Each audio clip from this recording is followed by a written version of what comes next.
साथियों नमस्कार, हर्ष क्लासेस में आप सभी का स्वागत है। साथियों, इस वीडियो में मैं आप लोगों से पंडित सुंदरलाल शर्मा विश्वविद्यालय के द्वारा जो प्री बीएड एवं प्री डीएलएड का प्रवेश परीक्षा आयोजित होना है उसके प्रश्न पत्र के रूपरेखा पे बात करने वाला हूँ।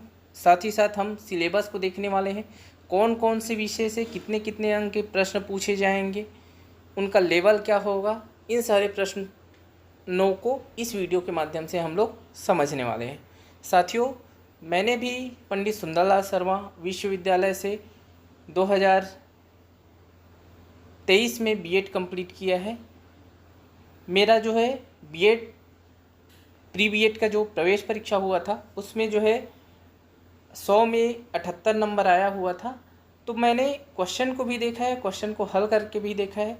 तो इस वीडियो के माध्यम से हम सिलेबस पे चर्चा करेंगे। फिर आने वाले वीडियो में मैं आपको एक एक विषय के बारे में के सिलेबस को बताऊंगा कि आपको इन सिलेबस में से क्या क्या इम्पोर्टेंट टॉपिक है वहाँ से आपको पढ़ना है और कौन से बुक से आपको पढ़ना है वो मैं सेपरेट वीडियो में बताऊंगा। इस वीडियो में हम लोग देखेंगे कि रूपरेखा क्या है, कितने अंक के प्रश्न कौन कौन से सब्जेक्ट से आएंगे, साथ ही साथ जो है अलग अलग सब्जेक्ट के सिलेबस में कौन कौन से टॉपिक शामिल है। चलिए देखते हैं यहाँ पे कि प्रश्न पत्र के यहाँ आप देख रहे होंगे कि प्रश्न पत्र की रूपरेखा। तो प्रश्न पत्र की रूपरेखा यदि आप देखेंगे तो इस परीक्षा प्रश्न पत्र में दो भाग अ और भ होंगे। जो आपका परीक्षा का पेपर होगा वो उसमें दो भाग होंगे। एक भाग जो है अनिवार्य होता है और सेकेंड भाग जो है जिसमें से 3 विषय होते हैं, सामाजिक विज्ञान, विज्ञान और गणित। तीनों में से एक विषय के प्रश्न को आपको हल करना होता है। आगे हम लोग इसको देखेंगे और आगे देखिए कि जो परीक्षा का पेपर होगा उसमें प्रश्नों की कुल संख्या होगी 100 और प्रत्येक प्रश्न में 1 अंक होगा। मतलब 100 प्रश्न आएंगे और जो कुल अंकों की संख्या कितनी होगी, अधिकतम अंक जो है 100 होगी। पूरी परीक्षा का कुल समय 2 घंटे 15 मिनट आपको मिलेगा सारे परीक्षा के पेपर को हल करने के लिए। अब हम लोग लेवल को देख लेते हैं। तो लेवल जो होगा प्रवेश परीक्षा का वो प्री बीएड परीक्षा में पूछे जाने वाले प्रश्न स्नातक स्तर के होंगे तथा प्री डीएलएड के प्रश्न 12वीं स्तर के होंगे। जो लेवल होगा वो प्री बीएड के लिए स्नातक स्तर का होगा क्योंकि उसकी शैक्षणिक योग्यता स्नातक है। साथ ही साथ प्री डीएलएड के लिए जो स्तर होगा वो 12वीं के लेवल का होगा।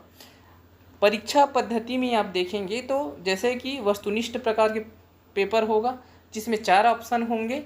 4 में से 3 ऑप्शन जो है गलत होंगे, 1 ऑप्शन आपका सही होगा। जैसे कि मल्टीपल चॉइस क्वेश्चन वाला आप तो परीक्षा दिलाए ही होंगे, तो ये होगा। हाँ, इसमें और एक चीज़ है कि गलत उत्तर अथवा 1 से अधिक उत्तर अथवा सही उत्तर पर भी अपूर्ण गोला अंकित करने पर 0 अंक प्रदान किए जाएंगे। मतलब ऋणात्मक मूल्यांकन नहीं होगा। यदि आपका सवाल गलत हो जाता है या 1 से अधिक को आप जो है गोला कर देते हैं तो वो भी आपको जो है 0 अंक जो है मिलेगा, ऋणात्मक मूल्यांकन नहीं होगा। जैसे कि और आगे हम लोग देखें इसमें कि भाग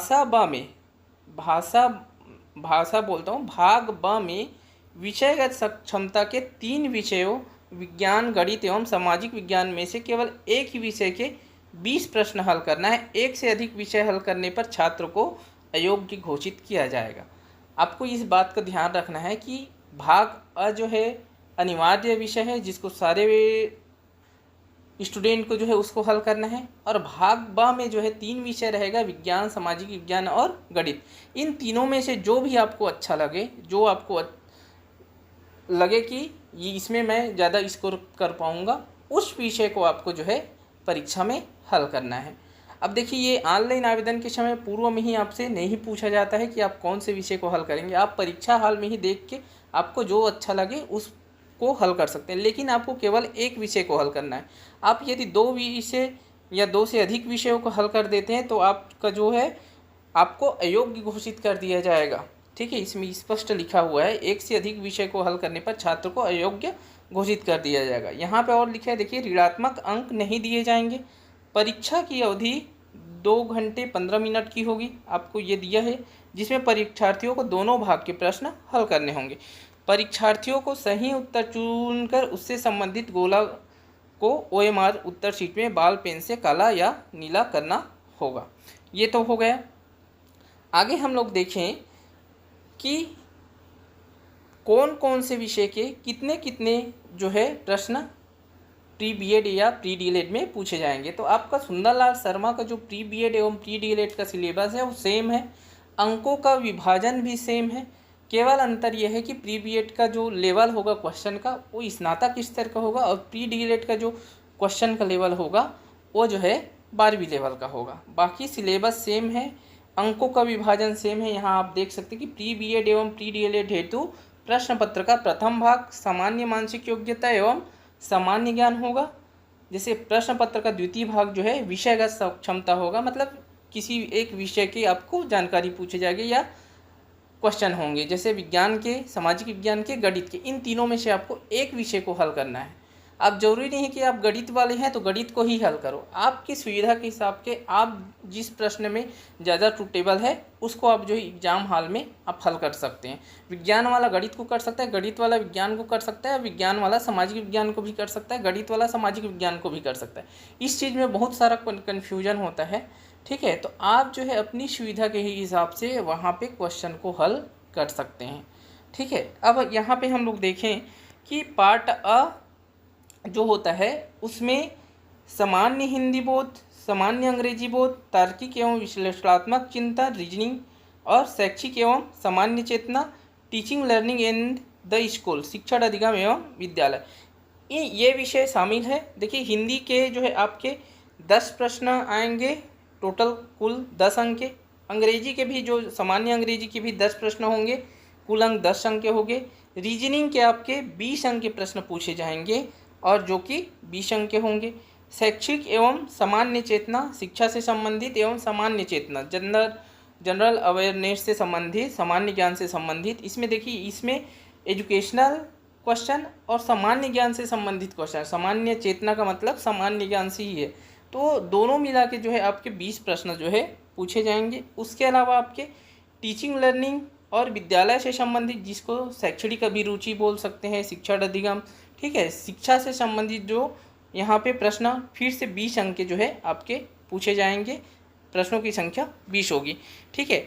अब देखते हैं भाग ब में। भाग ब में क्या होगा, विज्ञान के 20 प्रश्न आएंगे, गणित के 20 प्रश्न आएंगे और सामाजिक विज्ञान के 20 प्रश्न आएंगे। अब देखिए प्रश्न तो सभी विषय के आपके पेपर में देखने को मिलेगा, लेकिन आपको हल कोई एक विषय को करना है। आप प्रश्न पेपर को देख सकते हैं वहाँ पे, और जो विषय जो है आपको लगता है कि मैं इसमें ज़्यादा स्कोर कर पाऊँगा तो आप जो है उस विषय को आप वहाँ पे हल करिए। लेकिन ध्यान रखिए कि आपको केवल एक विषय को हल करना है। क्वेश्चन आपके वहाँ पे देखिए तीनों विषय के क्वेश्चन रहेंगे पेपर में, लेकिन आपको एक विषय को हल करना है। यदि एक से अधिक विषय को आप हल करेंगे तो फिर आप जो है अयोग्य हो जाएंगे, ठीक है। नेक्स्ट हम लोग देखते हैं कि इसके सिलेबस में, अलग अलग विषय के सिलेबस में क्या क्या चीज़ें हैं, ठीक है। यहाँ पे देखिए नोट में फिर लिखा है कि भाग ब से केवल एक ही विषय के सभी 20 प्रश्न हल करना है। एक से अधिक विषय हल करने पर आपको अयोग्य घोषित किया जाएगा। अब देखिए इसके जो यहाँ पे फिर से दिया हुआ है कि पाठ्यक्रम के आधार पर बीएड, प्री बीएड में स्नातक स्तर के प्रश्न पूछे जाएंगे, और जो नीचे दिए गए पाठ्यक्रम में विषय का क्षमता, विज्ञान, सामाजिक विज्ञान, गणित का पाठ्यक्रम नहीं दिया गया है, इनके विषय से संबंधित सामान्य प्रश्न पूछे जाएंगे। तो आपके सिलेबस में जो है केवल पार्ट ए का जो सिलेबस दिया हुआ है, जो सामान्य विषय से संबंधित जो प्रश्न पूछे जाएंगे उसका अलग से सिलेबस नहीं दिया हुआ है, सामान्य प्रश्न जो है उसके पूछे जाएंगे। तीसरा, शिक्षण अधिगम एवं विद्यालय हेतु कोई पाठ्यक्रम प्रस्तावित नहीं किया जा रहा है, क्योंकि यह छात्र की अभिरुचि पर आधारित होगा। अब देखिए शिक्षण अधिगम के लिए भी जो है पाठ्यक्रम जो है प्रस्तावित नहीं किया जा रहा है, मतलब आपको विषय से संबंधित यहाँ पे सिलेबस नहीं दिया गया है। साथ ही साथ जो है शिक्षण, शैक्षणिक अभिरुचि से संबंधित भी आपका स्पेशल एक एक टॉपिक अलग से सिलेबस नहीं दिया है। हम अब देखते हैं कि देखिए डीएलएड पाठ्यक्रम में भी सेम है, वही चीज़ है कि इसका जो लेवल है 12वीं लेवल का होगा, और जो है इसमें भी विषय से संबंधित जो सामान्य प्रश्न पूछे जाएंगे इसके लिए अलग से पाठ्यक्रम नहीं दिया जा रहा है। और शिक्षण अभिरुचि में भी वही है कि अलग से पाठ्यक्रम या प्रस्तावित सुंदरलाल शर्मा के द्वारा यहाँ पे नहीं किया गया है। अब हम लोग देखें तो इसमें अब हम लोग पाते हैं कि सामान्य हिंदी, सामान्य अंग्रेजी, रीजनिंग और जो है आपके शैक्षणिक, यहाँ पे देख सकते हैं शैक्षिक एवं सामान्य चेतना, इससे संबंधित आपके जो है सिलेबस यहाँ पे स्पेशल अलग से दिया हुआ है। यहाँ पे आप देखें कि सामान्य हिंदी में क्या क्या आएगा, तो व्याकरण, मानक भाषा, स्वरूप, लक्षण, संज्ञा पद, संज्ञा, सर्वनाम, क्रिया, विशेषण, समास और संधि, संधि के नियम है, अवधारणात्मक व्याकरण, व्यवहार एवं प्रयोग, विनम्रता सूचक, विधि, निषेध, कालबोध मतलब काल से संबंधित, स्थान एवं दिशाबोध, कार्य संबंध, अनुक्रम, व्याकरणिक अशुद्धियाँ, तो ये जो है व्याकरण से संबंधित। फिर शब्दबोध से संबंधित शब्द रचना है, उपसर्ग, प्रत्यय, इनके अर्थ, ठीक है। उस साथ ही यहाँ पे देख सकते हैं तत्सम, तद्भव, देशज, विदेशी, संकर, नवनिर्मित, शब्दार्थ, पर्यायवाची, विलोमार्थी, अनेकार्थी, युग्म, अशुद्धि, संशोधन, उच्चारणागत शब्द व शब्दार्थगत। तो ये जो है आपके सिलेबस में है लगभग मतलब जो सामान्य हिंदी का व्याकरण है, चाहे वो शब्द से संबंधित है चाहे वाक्य, ये सब चीज़ जो है संज्ञा, सर्वनाम, क्रिया, विशेषण, काल, ये सब से रिलेटेड जो है यहाँ पे शामिल हो गया है। अब अंग्रेजी में यदि देखें, मैं सेपरेट वीडियो बनाऊंगा जिसमें आपको बताऊंगा कि सामान्य हिंदी की क्या क्या चीज़ को आपको कौन कौन से चीज़ को पढ़ना है, जहाँ से आपके प्रश्न जो है पूछे जाते हैं ज़्यादातर, अधिकांश, ठीक है। सारे इस टॉपिक में से भी इम्पोर्टेंट टॉपिक आपको बताऊंगा नेक्स्ट वीडियो में। अब देखिए जनरल इंग्लिश कॉम्प्रिहेंशन में देखें तो इसमें पार्ट ऑफ स्पीच है जिसमें काउंटेबल और non countable noun, pronoun, relative, possessive, adjective है आपका, फिर age plus adjective plus age, adverb, preposition, ये आपके सिलेबस में है। Simple sentence, imperative sentence, simple sentence, और यहाँ पे देखिए infinitive, present participle, past participle, gender, ठीक है। चेंज ऑफ सेंटेंस कॉम्बिनेशन का, एंड बट है ना, कंपाउंड सेंटेंस में एंड और बट्स का यूज आएगा। Determiners, some, any, little, a little, few, a few. Tense, present progressive, present simple, past simple, use of going to for future time. If clause, if you work hard you will pass. Question forming, WH question, yes या no type question. Article है, change of voice है, ठीक है। आपका simple preposition है, फिर narration, simple sentence है, one word substitution है, आपका स्पेलिंग है, अपोजिट वर्ड से रिलेटेड है, सफिक्स है, पफिक्स है, ठीक है। पफिक्स में ऑन, डिस और इनका मॉडल है, मॉडल में क्या क्या है, कैन, मे, और यहाँ पे देखिए शूड और वुड। तो इस प्रकार से जो है आपका इंग्लिश का ये सिलेबस है। तो आप सिलेबस के अकॉर्डिंग ही आप जो है तैयारी करेंगे। इसका भी मैं जो है आपको बनाऊंगा, तो आपको बता दूंगा कि सेपरेट वीडियो दो सब्जेक्ट को लेके चलेंगे, हिंदी और अंग्रेजी का एक वीडियो बना दूंगा, और जो है अदर जो और सिलेबस है उसका भी मैं धीरे एक वीडियो 2-3 वीडियो के माध्यम से आपको पूरे सिलेबस को समझाऊंगा कि आपको पढ़ना क्या है और कहाँ से पढ़ना है, कौन से बुक से पढ़ना है। आपको बहुत ज़्यादा बुक खरीदने की भी ज़रूरत नहीं है, ठीक है। मैं जो है आपको बताऊँगा, ठीक है। रीजनिंग को देखें तो तार्किक एवं विश्लेषणात्मक चिंतन, इसमें आप जान रहे हैं कि तर्क रीजनिंग से रिलेटेड आते हैं। तो रीजनिंग से रिलेटेड यहाँ पे देखिए सब चीज़ लगभग सारा चीज़ शामिल हो गया, इत्यादि लिख दिया है ना। तर्क करना, संबंध देखना, एनोलॉजी, अंकिक योग्यता, इन कारकों का परीक्षण करने के लिए सामान्यतः इस प्रकार के प्रश्न पूछे जाते हैं। विषमता को पहचानना, आंकिक श्रेणी, अक्षर श्रेणी, अंक, चित्रों द्वारा संबंध देखना, सांकेतिक भाषा, छुपे हुए चित्र, वर्ग, अंक, गणितीय संक्रियाएं, चित्रों का मिलान, विभिन्न प्रकार के पैटर्न, आदि आदि। अब आदि कर दिए मतलब आपका रीजनिंग का सब चीज़ शामिल हो गया है, लेकिन जो लेवल होता है वो दूसरे एग्जाम जितना बहुत ज़्यादा कठिन नहीं होता है। आगे हम लोग देखेंगे शैक्षिक एवं सामान्य चेतना। तो ये अब देखिए शैक्षिक एवं सामान्य चेतना मतलब इसमें सामान्य ज्ञान के प्रश्न पूछे जाएंगे। जैसे आप देख सकते हैं कि भारतीय इतिहास के, नागरिक शास्त्र या राजनीतिक विज्ञान के, अर्थशास्त्र के यहाँ पे सिलेबस को शामिल किया गया है। आप इसको पढ़ेंगे तो आपको लगेगा कि सारा चीज़ शामिल ही है। भारतीय सांस्कृतिक विकास, ऐतिहासिक घटनाएं बोल दी, अब ऐतिहासिक घटनाएं तो हज़ारों है, ठीक है। तो आपको मतलब एक ही टॉपिक जो दे दिया है उसी में सब चीज़ शामिल हो गए। भारतीय स्वतंत्रता का इतिहास 1857 से 1945 तक, 1947 के बाद का घटनाक्रम, मतलब सारा इतिहास तो शामिल ही हो गया। सुधार आंदोलन, राष्ट्रीय एकता है। नागरिक शास्त्र में आप देखिए मौलिक कर्तव्य, अधिकार, शिक्षा, भाषा, सांस्कृतिक, राष्ट्रीय प्रतीक, राष्ट्रीय, ये थोड़ा सा कम है, ठीक है। और यहाँ पे देखिए व्यक्तित्व, लोकसभा, राज्यसभा, मुख्य संवैधानिक प्रावधान, अर्थशास्त्र में आप देखें तो सामाजिक एवं आर्थिक विकास, जनसंख्या परिप्रेक्ष्य, सकल राष्ट्रीय उत्पाद और प्रति व्यक्ति आय, राष्ट्र एवं राज्य नियोजन प्रक्रिया, कृषि। तो इस प्रकार से आप देखें तो कृषि, ग्रामीण विकास, औद्योगिक एवं व्यापारिक विकास, भारतीय अर्थव्यवस्था, बैंक प्रणाली, रोजगार समस्या, वर्तमान आर्थिक घटनाएं, मतलब आपका अर्थशास्त्र में भी सारे चीज़ शामिल हो गए। आप सिलेबस को देखेंगे तो ऐसा लगा कि आपका हर चीज़ जो है सामान्य ज्ञान से रिलेटेड जो है इसमें शामिल हो गया है। भूगोल को भी देखेंगे तो आप प्राकृतिक संसाधन बोलने से सारा प्राकृतिक संसाधन आपका शामिल हो गया। पर्यावरण चेतना बोलने से पर्यावरण से संबंधित जितना भी चीज़ है सब शामिल हो गया।